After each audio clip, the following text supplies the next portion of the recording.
2019 में IT officials ने जब अलीगढ़ के कचौरी वाले मुकेश कुमार की दुकान पर रेड मारी, तब उन्हें ये पता चला कि ये कचौरी वाला असल में लखपति था, जिसकी सिर्फ कचौरी बेचने की वजह से सालाना इनकम पूरे 60 to 70 लाख रुपीस की थी। लेकिन ये अकेला ऐसा इंसान नहीं है। आज की तारीख में ये ठेले वाले यानी अनऑर्गेनाइज्ड सेक्टर ही इंडिया की जीडीपी में पूरे 50% कंट्रीब्यूट करते हैं, और यही पैसा देखकर जो 90% लोग अपने गांव छोड़कर शहर आते हैं, वो ज्यादातर ठेले वाले ही बनते हैं, जिनकी संख्या दिन बर दिन इस कदर बढ़ती जा रही है कि आज की तारीख में पूरे इंडिया में करीबन 50 से 60 लाख ऐसे ठेले वाले मौजूद हैं। पर अब सवाल तो यहाँ पे ये आता है कि आखिर कैसे इंडिया के रोड साइड वेंडर्स इतने पैसे छापते हैं, और ऐसी कौन सी स्ट्रैटेजीज अपनाते हैं कि लो प्रॉफिट होने के बावजूद भी ये सीक्रेट मिलियनेयर्स बन जाते हैं। चलिए जानते हैं इन सारे सवालों का जवाब in today's video. How lucrative is India's most common road side occupation / road side vendors in India. दरअसल भाई लोग, जितने पुराने हम हैं उतना ही पुराना स्ट्रीट वेंडिंग का ये धंधा है, क्योंकि पुराने समय में मॉल्स या शॉपिंग सेंटर्स तो होते नहीं थे, तब लोगों को अपनी जरूरत के सभी सामान इन्हीं ठेले वालों से लेने पड़ते थे। और इसीलिए तो बात चाहे एंशिएंट पीरियड की हो या मिडिवल पीरियड की या फिर इवन मॉडर्न पीरियड की, इन स्ट्रीट वेंडर्स को हर कोई जानता है और इन्हें अपनी जिंदगी का एक अहम हिस्सा मानता है, क्योंकि यही वो लोग होते हैं जो हर गली, हर मोहल्ले, नुक्कड़ तक पहुंचकर लोगों की निजी जरूरतों को पूरा करते हैं। और फिर चाहे इसके लिए इन्होंने वीकली मार्केट्स लगाए हो या कोई मेला। सिर्फ यही नहीं, आज भले इन ठेले वालों का धंधा एक शहर या एक इलाके तक ही रह गया हो, पर पहले ट्रेडर्स अलग अलग कंट्रीज में जाके अपना माल जैसे कि स्पाइसेस, फैब्रिक्स वगैरह बेच खरीदते थे। और वो कैसे करते थे हिस्टोरिकली, ये आपको तो पता ही होगा। उस समय का फेमस सिल्क रूट जो चाइना से थ्रू मिडिल ईस्ट यूरोप को कनेक्ट करता था। मतलब आप यहाँ ये कह सकते हो कि ट्रेडिंग तो हम बहुत पहले से ही करते आ रहे हैं, बस पहले फिजिकली ट्रेड करते थे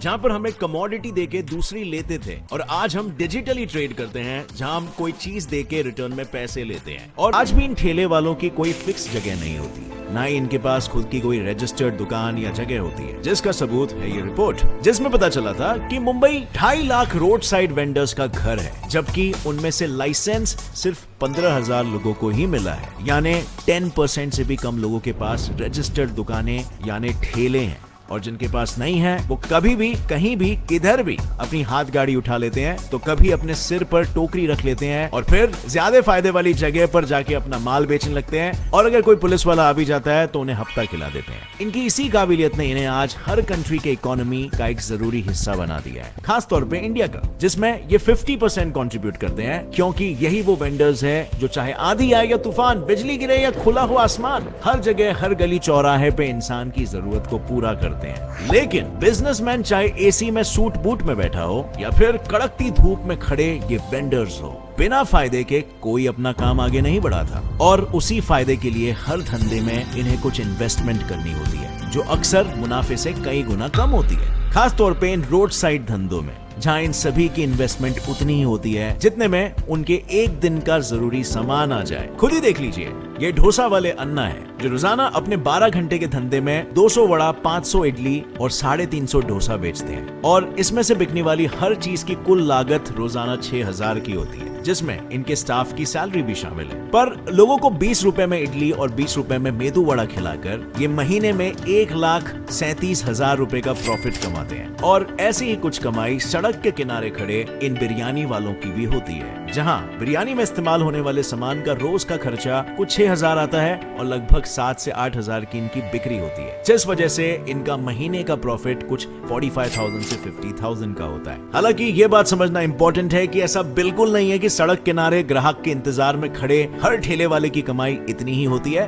क्योंकि इनका फंडा यही होता है कि जितनी ज्यादा भीड़ उतना प्रॉफिट, जितने कम लोग उतना नुकसान। इसका सबसे बेहतर एग्जाम्पल है कोविड-19, जब लॉकडाउन के दौरान इन ठेले वालों को हर जगह धंधा लगाने नहीं मिल रहा था और उस पे सही से चीजों की बिक्री भी नहीं हो रही थी, जिस वजह से 37 दिनों में उन्हें 49,000 करोड़ रुपयों का नुकसान भुगतना पड़ा था। पर जैसे कि हम सभी जानते हैं, धंधा चाहे छोटा हो या बड़ा, उसमें नुकसान और फायदा दोनों होता है। बट समझना हमें यह है कि ये ठेले वाले ऐसी कौन सी युक्ति लगाते हैं जिसकी बदौलत इन्हें कई बार लाखों का फायदा हो जाता है। जाता है? वेल, इसके लिए ये अपनाते हैं कुछ स्टेप्स जो मैं आपसे शेयर करना चाहूंगा। स्टेप 1, लो प्रॉफिट मैक्सिमम कस्टमर्स का। जितने भी बड़े बिजनेस हाउसेस हैं ना, वो सभी अपना मॉडल कुछ इस तरह डिजाइन करते हैं जिसमें उन्हें कम इन्वेस्टमेंट के साथ ज्यादा प्रॉफिट हो। किंतु ठेले वालों का लॉजिक थोड़ा अलग होता है। इनके मुताबिक अगर ये अपनी चीजें सस्ते में बेचेंगे तो इनके पास कस्टमर बार बार आएंगे। एग्जाम्पल के लिए,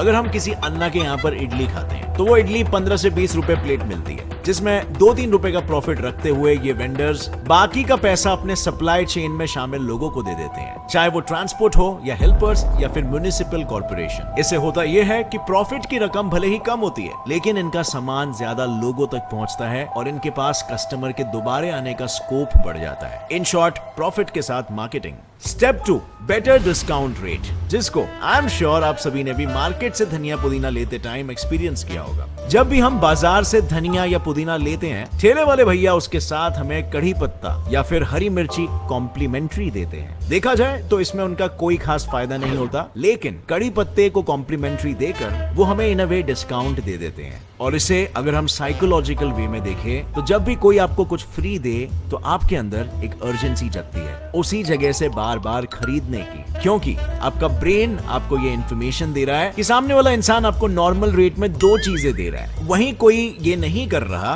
तो आपको लगता है कि क्यों ना यहीं से अगली बार भी खरीदा जाए जहां से फ्री मिल रहा, या फिर एक ही बार में ज्यादा खरीद लिया जाए। और इससे हम फिर उसी शॉप में चले जाते हैं और उनके रेगुलर कस्टमर बन जाते हैं और उनसे अच्छा खासा माल खरीदते हैं और अपने दोस्तों को भी रेकमेंड करते हैं। Step 3, equal opportunity market. ये इनकी मार्केटिंग का वो तरीका है जिसके बारे में सोचने के लिए भी बड़ी बड़ी कंपनीज को साल लग जाते हैं, लेकिन ये लोग चुटकियों में अपने ठेले को यहाँ से वहां करते हुए अपने लिए अपॉर्चुनिटीज बना ही लेते हैं। इसीलिए तो जिस चना चाट वाले को आप सुबह जॉगर्स पार्क के बाहर खड़ा देखोगे, शाम में वही आपको किसी वाइन शॉप के बाहर नजर आएगा, क्योंकि बंदे को दोनों वक्त चना ही बेचना होता है। बस उसे ये पता है कि किस समय में किस जगह पर उसका चना तगड़ा बिकने वाला है और वो दोनों जगह के अपॉर्चुनिटीज को कैपिटलाइज कर रहा है। Step number 4, customer is the winner. और ये वो स्टेप है जिसमें कस्टमर जीत के भी नहीं जीतता और वेंडर हार के भी नहीं हारता। इसका सबसे बेस्ट एग्जांपल है स्ट्रीट शॉपिंग, जहां दुकान वाला आपको कोई एक टी शर्ट की कीमत 700 रुपए बताता है, लेकिन जब आप उससे मोल भाव करने लगते हो तब वही टी शर्ट वो आपको 400 रुपए में दे देता है। इस पूरे प्रोसेस में आप एज्यूम करते हो कि वो टी शर्ट की रियल कॉस्ट बहुत ज्यादा थी और आपको आपके प्राइस में मिली, जबकि टेक्निकली ये सब उस वेंडर की स्ट्रैटेजी होती है जिसमें वो अपने प्रोडक्ट का प्राइस ही ऐसे सेट करते हैं कि उसके भाव को तोड़ने मरोड़ने पे भी